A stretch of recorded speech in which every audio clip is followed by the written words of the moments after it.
धन्यवाद देते हैं। आज एक बार फिर हम प्रभु की उपस्थिति में आप सबके साथ परमेश्वर का वचन बांटेंगे। परमेश्वर के वचन का जो स्वर्गीय प्रकाशन है उसके द्वारा पवित्र आत्मा हमसे बात करेगा। तो मैं एक वचन पढ़ूंगा, याकूब की पत्री 1 अध्याय और उसका 23 वचन है। क्योंकि जो कोई वचन का सुनने वाला हो और उन पर चलने वाला ना हो तो वह उस मनुष्य के समान है जो अपना स्वाभाविक मुंह दर्पण में देखता है, इसीलिए कि वह अपने आप को देखकर चला जाता और परंतु भूल जाता है कि मैं कैसा था। हालेलुया। आज हम परमेश्वर के वचन पर मनन कर रहे हैं कि परमेश्वर का वचन जो है वो हमें क्या कहता है।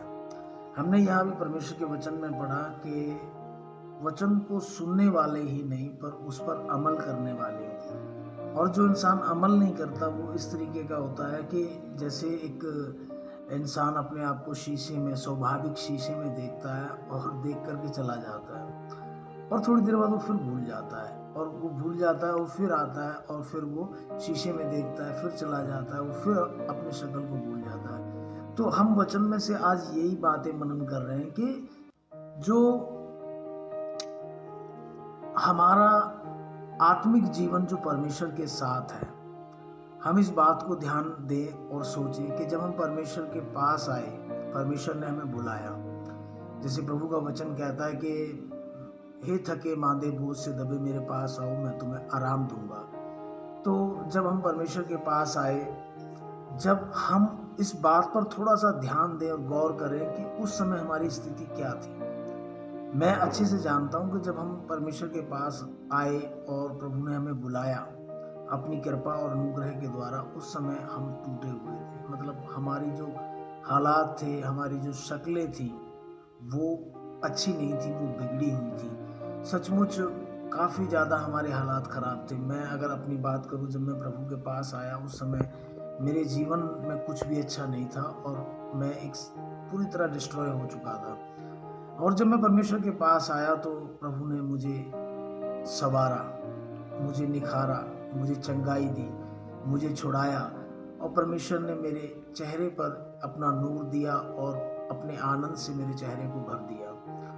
तो ये एक आत्मिक बात है कि हम स्वाभाविक मनुष्य ऐसे हैं कि जो परमेश्वर के अनुग्रह के द्वारा हमारे जीवन में अच्छा हुआ, जब हम प्रभु के पास आए, हम चंगे हुए, हमारी स्थितियां बदल गई, हमारा जीवन एक बहुत अच्छा जीवन बन गया। लेकिन जैसे जैसे इंसान आगे बढ़ता है मसीह में, तो वो कई बार जब समस्याएं आती हैं लाइफ के अंदर तो वो उस समय को भूल जाता है कि जब वो प्रभु के पास आया था उस समय वो कैसा था। आज हम गौर करें कि जब हम प्रभु के पास आए थे तो हमारे हालात क्या थे और जब हम आगे बढ़े तो परमेश्वर ने हमें बदला, हमें आशीषित किया, हमें उन्नत किया, हमें बढ़ाया। तो जीवन है, जीवन में चढ़ाव उतार आते हैं, जीवन में कई बार समस्या भी आ जाती है। तो हम उस बात को याद रखें कि जब हम मसीह में आए थे तो हम कहाँ थे और जब हम चले, और आज अगर हमारे जीवन में कोई समस्या आ भी गई है तो आज हम कहाँ पे हैं, आज हम कहाँ पे हैं। ये तो हम इस चीज को आज समझेंगे कि जब हम प्रभु के पास फर्स्ट टाइम आए थे हमारी कंडीशन क्या थी, हम किन हालातों में थे, कितनी हमारी सूरत, हमारी शक्ल बिगड़ी थी, हमारा जीवन, हमारा पारिवारिक जीवन, हमारा फाइनेंशियली जीवन कितनी ज़्यादा डिस्ट्रॉय था। लेकिन जब हम प्रभु में आए, प्रभु का अनुग्रह हुआ, प्रभु ने हमें चंगा किया, हमें छुड़ाया, परमेश्वर ने हमारे हालातों को बदला। और जब हम साल, 1.5 साल, 2 साल प्रभु में चले तो हम इस बात को गौर करें, ध्यान करें, जब हम चले थे तब हम जीरो थे, लेकिन आज हम जहां पहुंचे हैं, जहां मैं पहुंचना चाहिए अभी हम वहां नहीं पहुंचे, लेकिन जहां भी हम पहुंचे हैं वहां हम उससे कहीं ज्यादा आशीषित हैं जहां से हमने शुरू किया था। लेकिन अगर हमारे जीवन में आज कोई समस्या या प्रॉब्लम्स आती है तो हमें इस बात पर ध्यान देना है कि प्रभु, शिकायत करने की जगह, कंप्लेंट करने की जगह हमें कहना है कि प्रभु आपका धन्यवाद हो, जहां से हम चले थे आज हम वहां नहीं है पर हम वहां पहुंच चुके हैं जहाँ हमें पहुँचना चाहिए वहाँ नहीं पहुँचे, लेकिन आज हम काफ़ी आशीषित हैं, काफ़ी आगे आ चुके हैं। तो जब हम इन बातों को ध्यान देंगे तो हम फर्स्ट टाइम जब हमने अपना चेहरा पवित्र आत्मा के आईने में देखा था, वो बात हम याद रखें। तो ऐसे ही स्वाभाविक जो मनुष्य है, जैसे वो अपनी शक्ल को बार बार चेहरे में देखता है, शीशे में देखता है। मान के चलें हम सुबह उठते हैं, अर्ली मॉर्निंग जब हम सुबह उठते हैं तो जब हम फेस को देखते हैं अपने शीशे में, तो उस समय हमारा चेहरा मुरझाया या उसका इम्प्रेशन कुछ और होता है। लेकिन जब हम फ्रेश हो जाते हैं, नहा धो लेते हैं, उस समय हमारे चेहरे का इम्प्रेशन कुछ और होता है, वो खिला हुआ होता है, उदासी चली जाती है। और जब हम अपने काम के लिए जाते हैं, अपने ऑफिस में जाते हैं, तो हम क्या देखते हैं, रास्ते में हम सफ़र करते हुए हमारा चेहरा फिर थोड़ा सा उदास हो जाता है, लेकिन उसके बाद फिर एक फ्रेशनेस आ जाती है जब हम अपने दफ्तर, ऑफिस या अपने काम पर जाते हैं। तो इसी रीति से आज हम मनन जो कर रहे हैं, वो मनन क्या है कि हम इस बात को याद रखें, जैसे हम अपने स्वाभाविक रूप को, अपने फेस को जब शीशे में देखते हैं तो हमें दिखाई देता है क्या बिगड़ा है, बाल खराब है या शक्ल कैसी है, हम उसको सुधारते हैं, हम उसे साफ करते हैं। ऐसे ही हमारे आत्मिक जीवन से हमारी आशीषें, हमारी ब्लेसिंगें, हमारी उन्नति, हमारी तरक्की, हमारी चंगाई जुड़ी है। और ये जो आत्मिक जीवन है उसको भी हमें पवित्र आत्मा के आईने में, पवित्र आत्मा के शीशे में देखना है। और ये कैसे पॉसिबल हो सकता है? ये पॉसिबल हो सकता है प्रार्थना के द्वारा। जब हम प्रार्थना करते हैं तो हम पवित्र आत्मा को अपने पास पाते हैं, और पवित्र आत्मा हमारे आत्मिक जीवन के लिए हमें शीशा दिखाता है कि कौन सी चीजें जो हमें सुधारनी है, किन चीजों को हमें छोड़ना है, किन चीजों को हमें अपनाना है। पवित्र आत्मा में बताता है, क्योंकि हमें नहीं पता कि आत्मिक क्षेत्र में क्या गड़बड़ चल रही है। तो मेरे प्रियो, जैसे शारीरिक और स्वाभाविक रूप को हम बार बार शीशे में देख के संवारते हैं, अच्छा करते हैं, ऐसे ही हमें पवित्र आत्मा के शीशे को देखने की जरूरत है कि हमारा आत्मिक जो संतुलन है, आत्मिक जो हमारी स्थिति है, क्या वो सही है। और ये पवित्र आत्मा से हम ऐसे नहीं मिल सकते। पवित्र आत्मा से मिलने के लिए हमें प्रार्थना में जाने की आवश्यकता है। और जब हम प्रार्थना में जाते हैं, पवित्र आत्मा आता है, पवित्र आत्मा हमें आत्मिक शीशा दिखाता है, और फिर हमें पता लगता है हमें आत्मिक क्षेत्र में किन किन चीज़ों को सुधारने की ज़रूरत है। जैसे स्वाभाविक लोग हैं, हम संसार में जाते हैं, लोगों से मिलते हैं, हमें आगे से ऐसे लोग मिलते हैं जो गाली गलौज करने वाले होते हैं। हो सकता है उनके साथ बातचीत करते हुए हमारे मुख से भी कई बार कुछ ऐसे शब्द निकल जाते हैं जो मसीह लोगों को शोभा नहीं देते, जो उनका आत्मिक स्तर डाउन कर सकता है। बहुत सारे लोग निंदा चुगली करने वाले मिलते हैं, और उनके साथ बातचीत करते हुए हम भी कुछ निंदा और चुगली कर जाते हैं, जो हमें मसीह लोगों को नहीं करनी चाहिए। बहुत सारे लोगों का स्वभाव चोरी करने का होता है, और चोरी की बातों में मसीह लोगों से भी हाँ भरवा देते हैं, झूठी गवाहियों में हाँ भरवा देते हैं, लड़ाइयों की बातें करा देते हैं। और जब ये जो चीज़ें हैं, इनके लिए हमें बड़ा ही चौकस, केयरफुल रहना है, क्योंकि बाइबल हमें यही शिक्षा देती है कि हमारा आत्मिक जीवन कुछ और है और शारीरिक जीवन कुछ और है। अगर हम शीशे में देख के अपने फेस को सुधारते हैं, अपने बालों को ठीक करते हैं, अपने फेस को धोते हैं, चेहरे को धोते हैं, उसको साफ रखते हैं, अपने कपड़ों को अच्छा करते हैं, ऐसे ही हमें आत्मिक स्थिति को भी ठीक करना है। और आत्मिक स्थिति का शीशा हमें पवित्र आत्मा दिखाता है। और पवित्र आत्मा जो है हमसे बातचीत जब करता है, जब हम आत्मा में आते हैं। और आत्मा में हम कैसे आते हैं? जब हम प्रार्थना करते हैं। बाइबल हमें बताती है कि प्रार्थना में लगे रहो, आत्मा को मत बुझाओ, हर परिस्थिति में धन्यवाद दो। मैं आपको ऐसी बातें बताना चाहता हूं कि ऐसे प्रसन्न हुए हैं बाइबल के अंदर, समाज के अंदर, दुनिया के अंदर, जिन्होंने अपने शरीर को मेंटेन रखते हुए अपनी आत्मा को अपने शरीर से कहीं ज़्यादा मेंटेन रखा, क्योंकि वो इस बात के भेद को जानते थे। अगर शरीर को मेंटेन रखना है, अगर शरीर को चंगा रखना है, अगर शरीर में आनंदित, समाज में आनंदित, परिवार में आनंदित रहना है, तो हमें अपनी आत्मा को मेंटेन करना जरूरी है, अपनी आत्मा को संवारना जरूरी है। क्योंकि आत्मा अगर आनंदित है, आत्मा चंगाई के लिए हमें शक्ति देती है, तो उसका असर हमारे शरीर पर, हमारे समाज पर, हमारे परिवार पर, हमारे कारोबार पर, हमारे बिजनेस पर, इन चीज़ों पर पड़ता है। तो इसीलिए हमारा प्रार्थना करना बहुत ज़रूरी है।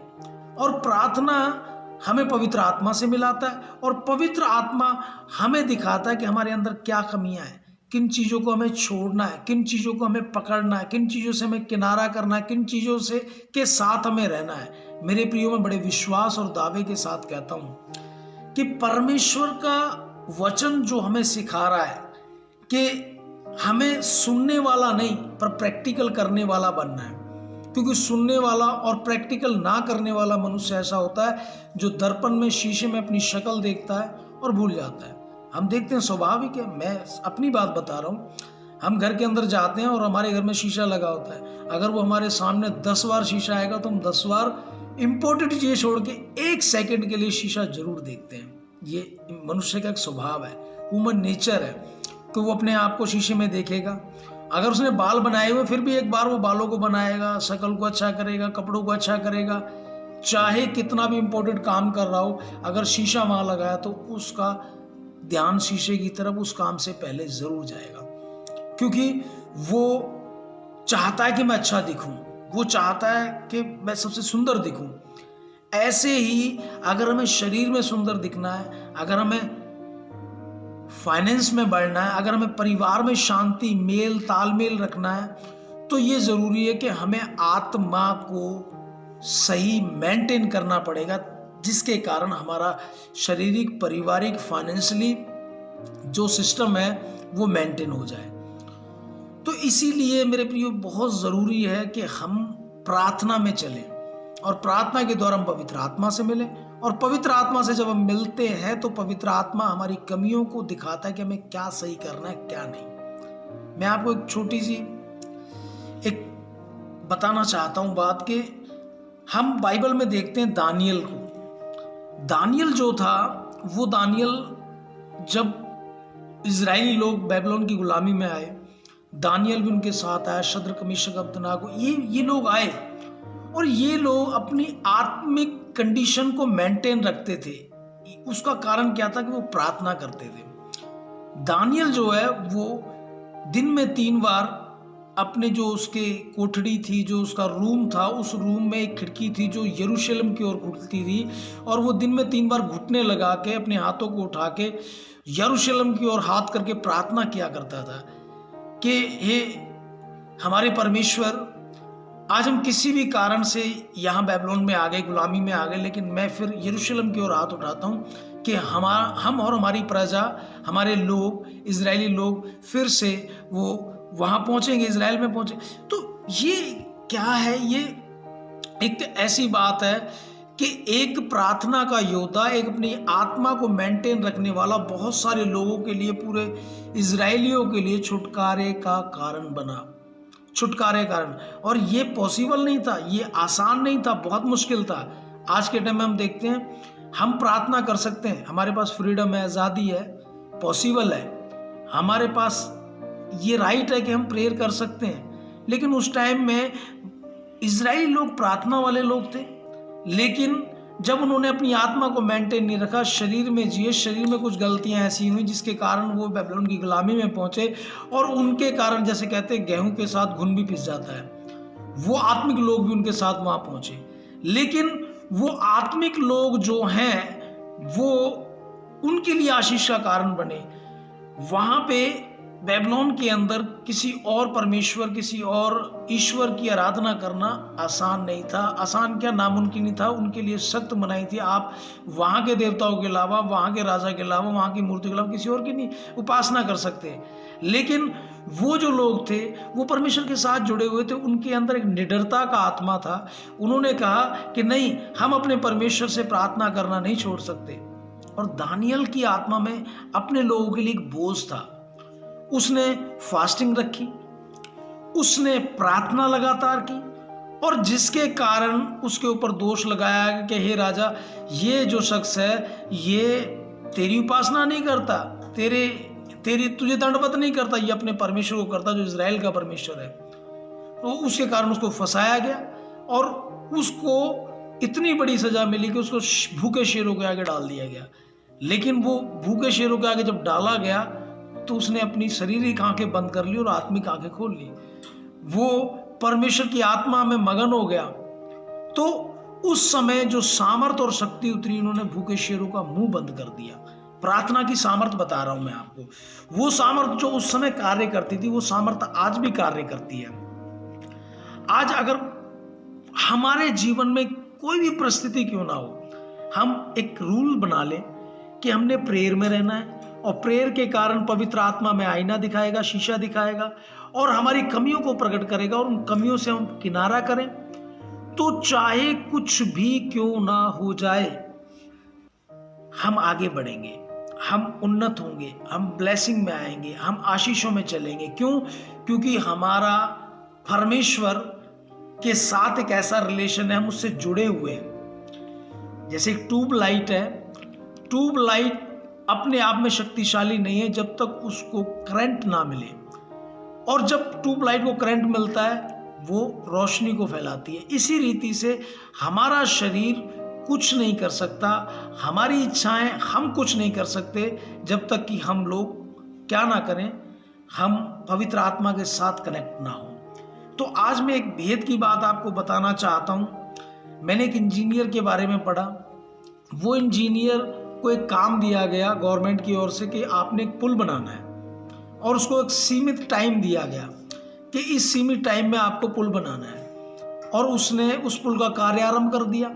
लेकिन हुआ क्या कि वो पुल उस पुल के सड़क के पास से जंगल का एक रास्ता था, जंगल था आसपास, और जो पुल बन रहा था वो एक रेलवे पुल था।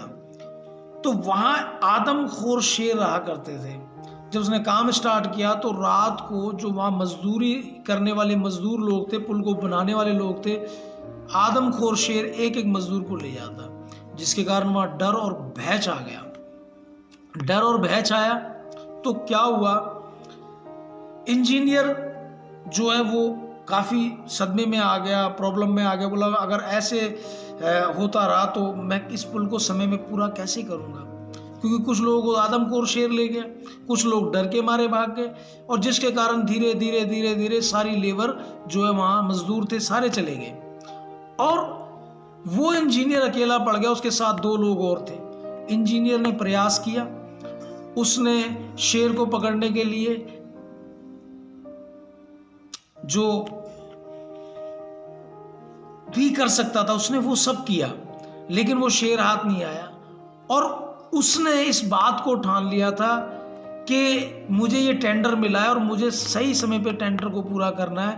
तो उसने पवित्र आत्मा की मदद ली, वो प्रार्थनाओं में गया, उसने प्रार्थना की, और पवित्र आत्मा ने उसको गाइड किया कि तुझे कैसे कैसे ये करना है। और आखिर में ऐसा हुआ कि उन शेरों को वहाँ से पकड़ा गया, हटाया गया, और फिर दोबारा से वहाँ काम स्टार्ट हुआ, और उन्होंने रात और दिन काम करके अपने टेंडर को समय पे पूरा किया। ऐसे ही हम लोग आज कुछ भी काम करते हैं, हमारी जॉब है या हमारा बिजनेस है या किसी भी प्रोफेशनल हम कार्य को करते हैं, कठिनाइयाँ आती हैं। अगर हम पवित्र आत्मा के साथ संगति करते हैं, हम प्रार्थना करते हैं, अपनी आत्मिक जीवन को मेंटेन रखते हैं, कठिनाइयाँ आएंगी मेरे प्रियो, मुश्किलें आएंगी, लेकिन फाइनली रिजल्ट क्या होगा कि हम अपने टारगेट को पूरा करेंगे, हम अपने कार्य को पूरा करेंगे, हम अपने बिजनेस में ब्लेस होंगे। क्योंकि जो दानियल था, दानियल ने भी जब प्रार्थना की इजरायली लोगों के लिए, तो क्या हुआ, प्रार्थना के साथ वो फास्टिंग में आया, प्रार्थना उसकी सुन ली गई, लेकिन उसकी प्रार्थना का उत्तर आने के लिए उसे 21 फास्ट रखने पड़े, क्योंकि उसकी प्रार्थनाओं को जो आसमान में दुष्ट आत्माएं होती उन्होंने रोक लिया, उसको रोक लिया। लेकिन जो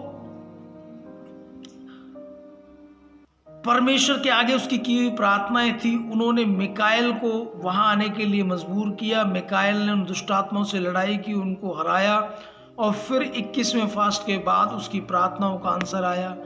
दानियल की प्रार्थनाओं ने इजरायलियों को आज़ाद कराया।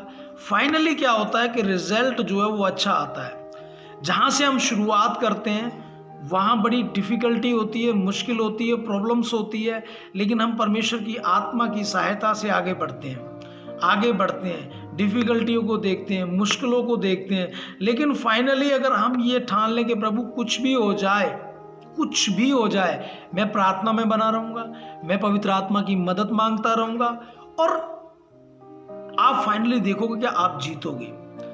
मैंने बहुत सारे लोगों को ऐसा देखा जिनको कैंसर की बीमारी बता दी गई और उनकी लास्ट स्टेजें चल रही थी। मेडिकल साइंस ने डिक्लेयर कर दिया था कि भाई मुश्किल है, बचना नहीं बच सकते, लेकिन वो जब चर्च में आते हैं, वो प्रार्थना कराते हैं, मिरेकल्स होता है, चमत्कार होता है, और वो लोग डॉक्टर के पास जाते हैं, चेकअप कराते हैं, उनके कैंसर गायब हो जाते हैं। वो डॉक्टर अक्के बक्के रह जाते हैं, बोलते ये कैसे पॉसिबल हो सकता है कि एक इंसान जो लास्ट स्टेज पे है और वो उसकी बीमारी बिल्कुल गायब हो गई, कुछ भी नहीं है वहाँ पे, ये कैसे पॉसिबल हो सकता है? ये पॉसिबल हो सकता है प्रार्थना के द्वारा। जब हम पवित्र आत्मा से मिलते हैं, अपने आत्मिक जीवन को मेंटेन करते हैं, तो बदल जाता है सब कुछ बदल जाता है। और प्रार्थना जो है, उसकी जो नींव है, जो उसकी फाउंडेशन है, वो क्या है? वो है आपका विश्वास। इस बात पर निर्भर करती है प्रार्थना कि आपका विश्वास कैसा है, आप किस विश्वास के द्वारा प्रार्थना कर रहे हैं। और विश्वास का जो विश्वास है, विश्वास की परिभाषा जो है, उसकी डेफिनेशन जो है, वो क्या है? वो अनदेखी वस्तु का प्रमाण, यानी कि जिस चीज को हमने देखा नहीं, उस पर हमारा इतना बिलीव है कि जैसे हम उसको सामने देख रहे हैं। आप मसीह लाइफ में हैं, आराधना में जाते हैं, आप चर्च में जाते हैं, आपका आत्मिक जीवन है, आप प्रेयर में हैं, आप पवित्र आत्मा को सुन रहे हैं। और ये जब पॉसिबल होता है, जब आपका बिलीव, आपका विश्वास आपका इतना स्ट्रांग हो कि परमेश्वर, मैं जिन बातों के लिए प्रार्थना कर रहा हूं, मैं उन्हें आत्मा में देख रहा हूं। आपके पास ऐसा एक स्ट्रांग विश्वास होना चाहिए कि मैं उन चीज़ों को देख रहा हूं कि वो मेरे पास हैं, मैं उन चीज़ों को देख रहा हूं कि वो आ चुकी हैं और मैं थैंक्स गिविंग कर रहा हूं।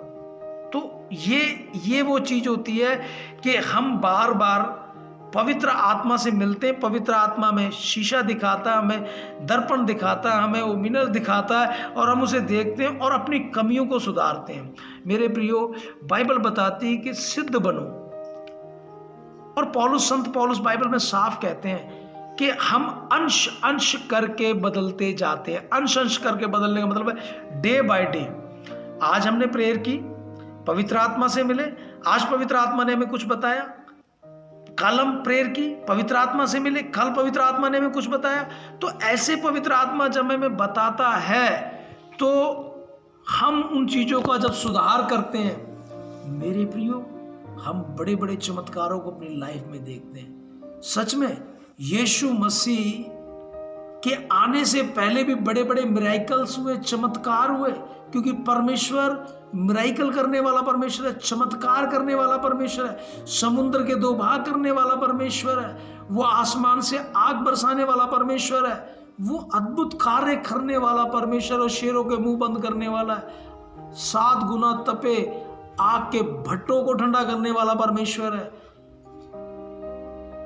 पर ये उन लोगों के लिए है जिन लोगों का फेथ, जिन लोगों का ट्रस्ट, जिन लोगों का विश्वास इतना स्ट्रांग है कि हाँ, मेरा परमेश्वर ये सब करने की सामर्थ्य रखता है। तो मेरे प्रियो, आज मैं आपसे यही कहना चाहता हूं, थोड़ा सा आप बैकफ्लैश में जाएं, आप ध्यान करें कि जब आप मसीह में आए, प्रभु में आए, उस समय आपकी स्थिति क्या थी, और आज आप जहां भी पहुंचे, आज आपकी स्थिति क्या है। मैं श्योरली, डेफिनेटली कहता हूं कि आप वहां नहीं है जहां से आप चले थे। आप बहुत आगे जा चुके हैं, लेकिन जीवन है, जीवन के अंदर मुश्किलें आएंगी, प्रॉब्लम्स आएंगी, समस्याएं आएंगी, और वो किस लिए आएंगी? ताकि वो हल हो सके। अगर समस्या नहीं तो हल किस चीज़ का? प्रॉब्लम्स नहीं तो हल किस चीज़ का? अगर इंसान बीमार हो जाता है तभी चंगाई आती है। अगर बीमारी नहीं तो चंगाई का कोई नाम ही नहीं है, बाउंड नहीं तो कोई भी छुटकारा नहीं, कोई भी फ्रीडम नहीं, कोई भी डिलीवरेंस नहीं। अगर ये चीजें हैं तो उनके लिए जिनके जीवन में ये बातें आती हैं। हम पवित्र शास्त्र के इतिहास को देखें, पुराने नियम को देखें, मुश्किल हर एक प्रभु के दास ने, हर एक विश्वास करने वाले ने झेली, इसलिए झेली ताकि उस समस्या का समाधान हो सके। आज मैं फिर एक बार कहता हूं कि हर एक समस्या का समाधान प्रभु के पास है, प्रभु के पास है, प्रभु के पास है। हमें आत्मिक तौर से प्रभु के पास आने की जरूरत है। जैसे हम स्वाभाविक रूप अपना दर्पण में देखते हैं, बार बार देखते हैं, सारे काम छोड़ के देखते हैं, अपने आप को संवारते हैं, ऐसे में पवित्र आत्मा के शीशे को देखना है, दर्पण को देखना है, और वो पॉसिबल हो सकता है प्रार्थना के द्वारा, और प्रार्थना जो है वो विश्वास से होनी चाहिए। तो आज मैं आपको बताता हूं कि जब कभी भी हम प्रार्थना में बैठते हैं, हमारा ऐसा विश्वास होना चाहिए कि हे मेरे परमेश्वर, पवित्र आत्मा से मैं मुलाकात करने जा रहा हूँ। मैं अपनी आत्मिक स्थितियाँ देखूंगा कि मैं कहाँ डाउन हूँ तो कहाँ अप हूँ। मैं उसको मेंटेन करूंगा ताकि परमेश्वर आपके जीवन में अद्भुत कार्य को कर सके। परमेश्वर के लिए कुछ भी अनहोना नहीं है।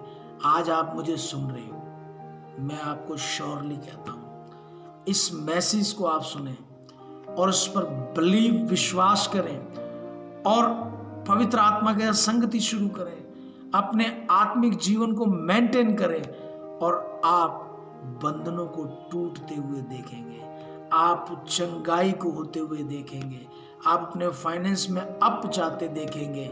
आप देखेंगे कि परमेश्वर के अद्भुत काम जो बिल्कुल आपके नजदीक है, लेकिन आत्मिक मेंटेनेंस ना होने के कारण वो रुके हुए पर है नजदीक। और जैसे आप अपने जीवन को आत्मिक तौर पर स्ट्रॉन्ग करेंगे, मैनेज करेंगे, परमेश्वर के अद्भुत काम आपके सामने होंगे। मेरे प्रियो, इस बात को गंभीरता से लेना और ऐसा करना, और देखेंगे आप कि आप अपने मुख को खोल के बड़ी बड़ी गवाहियों को देंगे। आइए अपनी आंखों को बंद करेंगे और प्रार्थना करेंगे। महाप्रतापी, दयालु, अनुग्रहकारी परमेश्वर, धन्यवाद देते हैं कि प्रभु आपकी आत्मा ने हमसे बातें की, गहरे भेद हमें बताए। धन्यवाद देते हैं महापवित्र परमेश्वर, राजाओं के राजा, प्रभुओं के प्रभु, जीवित अनुग्रहकारी प्रभु खुदावन।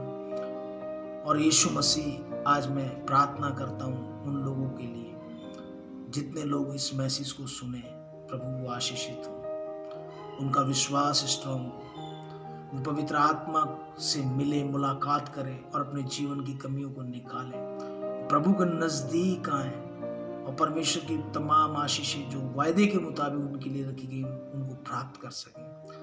प्रभु परमेश्वर, मैं देख रहा हूं एक सिस्टर को जो इस मैसेज को सुनेगी, जिसकी संतरी टाइप की साड़ी होगी और वो समस्या में है, उसके फेस पर, उसके मुख में समस्या है, और परमेश्वर उसको चंगा करेंगे। उसका परमेश्वर का आत्मा उन्हें टच करेगा और उनकी स्थितियां बदलेंगी। उनके जितना भी बोझ है सर पे, वो बोझ उतरने जा रहा है और परमेश्वर की आत्मा उन्हें संतुष्ट करेगा। धन्यवाद देता हूँ महापवित्र परमेश्वर। किसी का व्हीकल्स का काम है, ऑटो वगैरह का, और परमेश्वर उस कार्य में आशीष देने जा रहा है। मैं धन्यवाद देता हूँ प्रभु, जितने लोग इसे सुने उनके जीवन बदले, वो गवाहियों को शेयर करें और प्रभु आपका राज्य आए। धन्यवाद देता हूँ पिता, मैं प्रार्थना करता हूँ प्रत्येक सुनने वाला अगर किसी प्रकार की बीमारी से जूझे, किसी प्रकार की समस्या में हो, प्रभु वो सुनते सुनते चंगा हो जाए, वो हील हो जाए, वो परमेश्वर से कार्य बन जाए, वो अपने विश्वास को वो स्ट्रॉन्ग करे, वो पवित्र आत्मा के साथ संगति करे और वो अपने कारोबार में आशीषित हो, उनके घर में शांति हो, उनके बच्चे आज्ञाकार हो जाए, उनकी फैमिली सेफ हो जाए और प्रभु शांति को ग्रहण करे और यीशु मसीह का नाम उनके जीवन में महिमा पाए। मैं धन्यवाद देता हूँ वो परमेश्वर पिता, वो अपनी कलीसियाओं के लिए वफादार, उनके लिए कार्य करने वाले हो जाए। धन्यवाद देता हूँ प्रभु, ये राज्य तेरा, पराक्रम तेरा, महिमा तेरी, संग्राम यहोवा का है।